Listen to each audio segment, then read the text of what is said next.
I have a very interesting subject. I call it 5 simple steps to go from average to fortune. Let me give you this simple little talk. How to go from average to fortune. There's 5 simple steps. You might like to make a note of them. Here's the first one. Get serious. That's number 1. I don't know any substitute for that. You've really got to get serious. You don't have to be grim, but you must be serious. I know a guy that's got a half a dozen jokes keeping him from becoming wealthy. He's not known as rich. He's known as a joker, which I guess is okay if that's the kind of life you want to live. But it really isn't the best way to live. To go from average to fortune, you must get serious. And you must get serious about 2 very important things. Number 1 is setting your goals and where you want to go. Designing the next 5, the next 10 years is so vitally important. What do you want to do economically? Where do you want to go? What do you want to be? What would you like to have? What would you like to share? How much would you like to earn? How far would you like to go? Those are some major questions to ask. And for that all to work out like you want it to for the next 5 or 10 years, in my personal opinion, you've got to get serious. Then you have to get serious about another important subject. And that important subject is called personal development. Personal development is striving hard to become the kind of person that you want to be. And to become the kind of person you want to be, you've got to work at it. 10 years from now, you will surely become someone. The big question is, who? What are you becoming? And if you go to work on it now, sure enough, in a very short period of time, you can take on a new direction to become the kind of person you want to be. There's a very important question to ask, and the question is, 10 years from now, you will surely arrive. And the question is, where? So to answer the question of where you want to arrive and the kind of person you want to be, you've got to get serious. So that's point number 1. To make your life worthwhile and unique, to go from average to fortune, you've got to get serious. Serious. Life is serious. The future is serious. One ancient novelist said, these are the best of times and these are the worst of times. And for some of those who came across this platform at the extravaganza, $1 million a year incomes, for them, it's the best of times. But I want you to know that while they're getting the diamonds and the millions, there are a lot of people around the world, for them, it is the worst of times. The best of times and the worst of times. That's called serious matter. How come such a difference from those who can reach such incredible heights and those who haven't yet found the answers for their life and their health and their future? We just have to ponder that and let that give us a note of seriousness. It's serious whether you win or lose. It's serious whether you succeed or fail. It's serious whether you've got a good future carved out for yourself or you do not have. These are serious matters. Matters of the heart are serious. Matters of income are serious. Matters of supporting your family, serious. Are you serious? Why? We got a serious matter here to discuss. We haven't come with the latest 10 stories.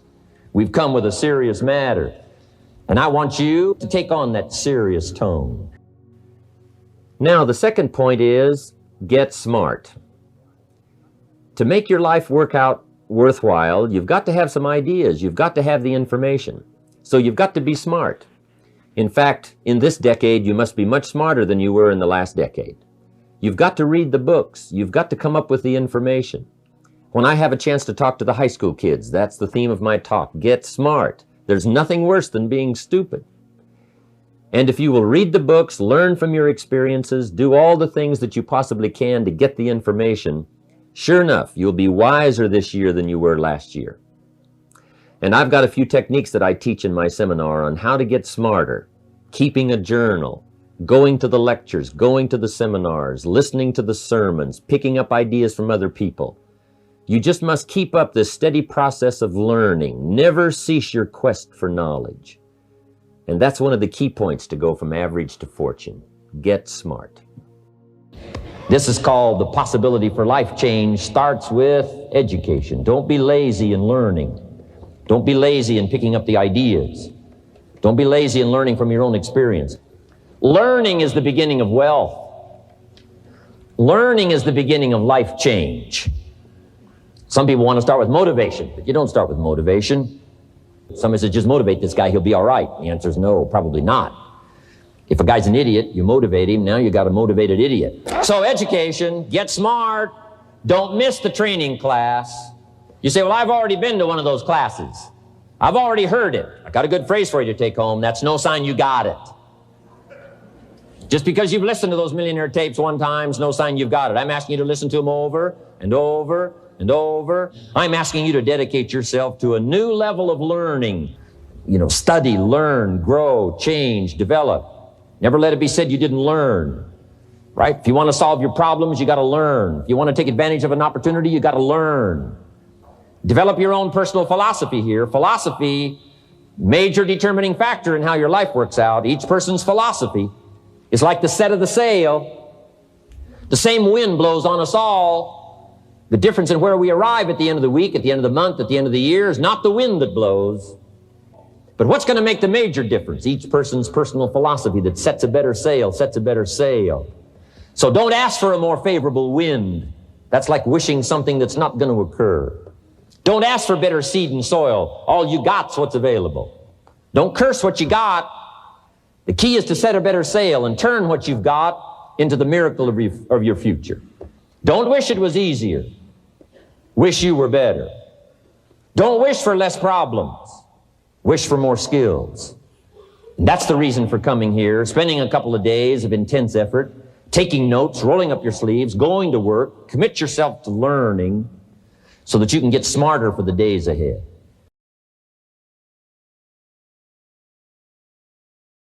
Now here's number 3. You've got to get going. All of the things that you've learned will not do you that much good if you don't put it into an action plan. You've got to get going. In my management and leadership seminar, we teach game plans, how to put all the good things that you've learned into action. Economic action, social action, personal action.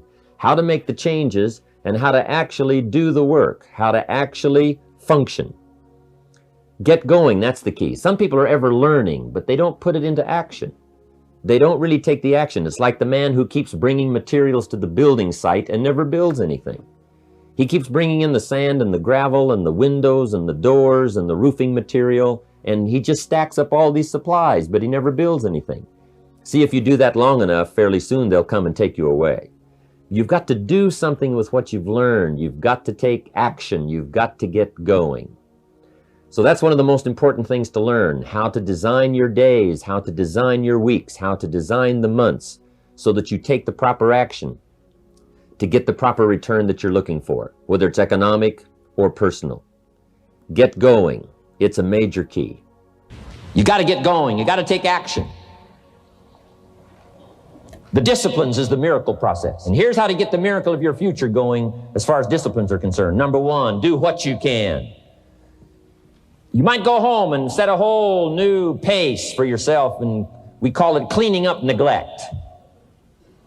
Should walk around the block, could walk around the block for your good health. Don't walk around the block. See, you're on the wrong track. Should read, could read, don't read. On the wrong track. Should call, could call, don't call. On the wrong track. Could change, should change, don't change. You're on the wrong track. Letters you haven't written, conversations you haven't had with your family, somebody you should sit down with when you get back home, get that job done. Don't let neglect destroy your days, destroy your life, and destroy your future. Go back and do what you can. And if you'll do what you can, then life will give you some extraordinary things to do. We all pity the man, right? Wants to stride out of his house, go straighten out the corporation, has not yet straightened out his garage. You got to take care of the small disciplines before life will give you a chance to handle the more complicated disciplines. Good phrase to take home. All disciplines affect each other. In fact, here's a good philosophical phrase. If you hadn't thought of it before, here it is. Everything affects everything else. It's so easy to be casual and say, well, this doesn't matter. This doesn't matter. I'm telling you, everything matters. Of course, some things matter more than others, but there isn't anything that doesn't matter.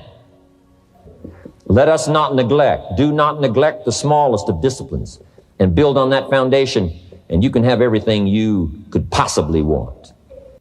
Now here's number 4. You must get excited.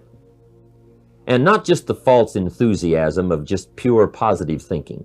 You've got to get excited over some very basic things. One is, get excited over your ability to make yourself do the necessary things.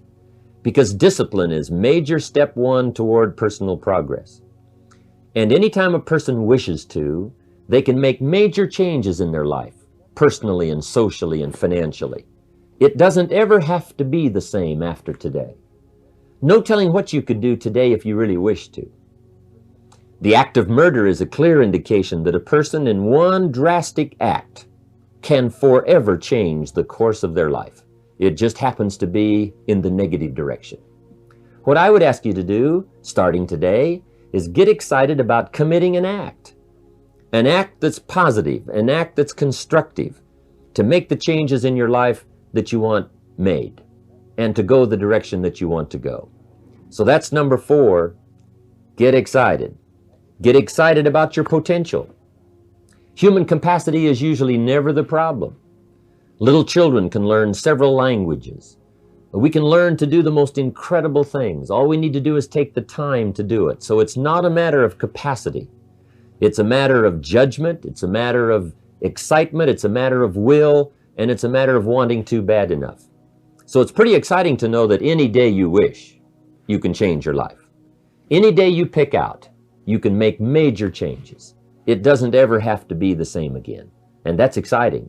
Knowing that intellectually and personally, you can actually do the things that will make major changes in your life. That's number 4. Excitement that runs deep is the excitement that really lasts for a lifetime, not surface excitement. I'll tell you what's really going to serve you well, and that's the excitement you feel inside that isn't even probably expressed on the outside, the excitement that runs deep, the excitement that stirs commitment, the excitement that stirs courage. Give me the chance, and I will get the job done. That kind of excitement.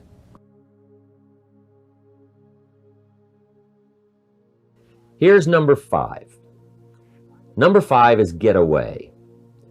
I have found, especially in the last 15, 20 years, that there's an important thing called life balance. You've got to learn to get away. You must learn to get away and be alone. Learn to get away and reflect. Learn to get away and learn how to live as well as how to earn. How sad it would be to learn how to earn well, but not learn how to live well. You must balance your life. We teach something, especially in my staff, I teach something called lifestyle. Lifestyle is how you learn to live your life. Some people have money, but they don't even know how to spend it. They have time, but they don't know how to spend it. Some people are successful, but they don't know how to spend their success. They don't know what to do with it. They don't get joy from it. Rather, they get animosity. A father takes $5, crushes it, and throws it at his son and says, if you need it that bad, take it.